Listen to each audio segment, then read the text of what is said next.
सच्ची दोस्ती। ये कहानी है नटखट गट्टू और उसकी बहन चिंकी की।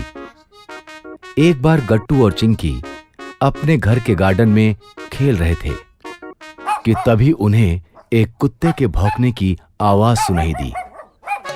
पहले तो उन्होंने उस पर ध्यान नहीं दिया, लेकिन जब कुत्ते ने भौंकना बंद नहीं किया तो चिंकी गेट के पास देखने गई कि आखिर में माजरा क्या है। क्यों भौंक रहे हो? क्या हुआ है? लगता है ये ऐसे नहीं मानेगा, इसे तो मैं बताता हूँ। रुको गट्टू, इस तरह किसी भी बेजुबान जानवर को मारना गलत बात है। चलो इसे अंदर लेकर चलते हैं। चिंकी प्यार से उसे घर के अंदर लेकर गई, उसका जख्म साफ किया, उसकी मरहम पट्टी की, पानी पिलाया और बहुत प्यार किया। अब तुम बिल्कुल ठीक हो जाओगे और आज से हमारे साथ ही रहोगे। अरे लेकिन हम तुम्हें क्या कहकर बुलाएंगे? मोती। मोती कैसा रहेगा? हाँ, आज से हम सब तुम्हें मोती कहकर बुलाएंगे। ये हमारे साथ नहीं रह सकता। छी, कितना गंदा है ये। गट्टू। नटखट गट्टू को ये बात अच्छी नहीं लगी। भला कोई किसी गंदे जानवर को कैसे इतना प्यार कर सकता है? बस यही ख्याल गट्टू के मन में चल रहा था। कुछ भी हो जाए, मैं इस कुत्ते को यहाँ से भगा के ही दम लूंगा। चिंकी को मोती से इतना प्यार करते देख गट्टू का जलन के मारे बुरा हाल था, लेकिन नटखट गट्टू कहाँ रुकने वाला था। मोती घर से भाग जाए, इसके लिए गट्टू शैतानी तरीके अपनाने लगा। अभी मजा चखाता हूँ बच्चू। जब जब गट्टू मोती को तंग करने की सोचता, तब तब चिंकी आकर उसे बचा लेती। चलो मोती, शाम हो गई है, अब तुम भी थोड़ा आराम कर लो। मोती को बाहर बंधा देख गट्टू को एक तरकीब सूझी।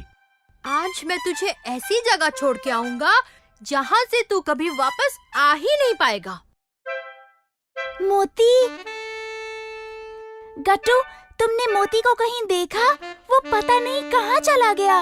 नहीं तो मैं तो सो रहा था। चिंकी का रो रो के बुरा हाल था। गट्टू को चिंकी के लिए दुख तो बहुत था, लेकिन वो खुश था कि अब मोती चला गया था। रो मत चिंकी, हो सकता है मोती खुद कहीं चला गया हो। वो मेरा बेस्ट फ्रेंड था। और फिर उस रात घर में एक चोर घुस आया। बचाओ, बचाओ कोई! अरे ये कैसा शोर है? लगता है कोई बाहर मदद के लिए चिल्ला रहा है।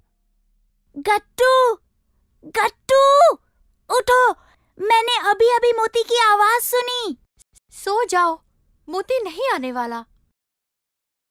अच्छा चलो, चल कर देखते हैं। बचाओ मुझे, इस कुत्ते से कोई बचाओ! छोड़ो उसे मोती, लेकिन इसने तो कभी किसी का नुकसान नहीं किया। फिर कौन हो तुम? तभी गट्टू की नजर उसकी साइकिल पर पड़ती है, जो जमीन पर गिरी पड़ी थी। मैं बताता हूँ, ये कोई चोर है, मेरी साइकिल चुराने आया था। क्यों? सही कह रहा हूँ ना? तुम चोर नहीं हो। अब इससे पहले कि मैं मोती को तुम पर वापस हमला करने के लिए छोड़ दूं, चले जाओ यहाँ से। मुझे माफ कर दो चिंकी। तुम क्यों माफी मांग रहे हो? वो इसलिए क्योंकि मुझे इसका घर में आना बिल्कुल अच्छा नहीं लगा, इसलिए मैं ही मोती को घर से दूर जंगल में छोड़कर आया था। लेकिन ये वापस कैसे आया?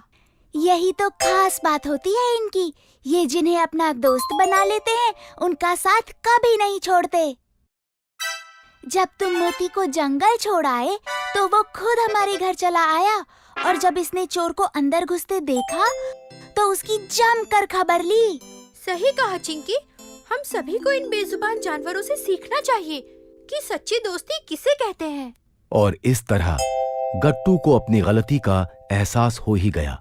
उस दिन से गट्टू और मोती में अच्छी दोस्ती हो गई। गट्टू ने तो सीख लिया, अब है आपकी बारी।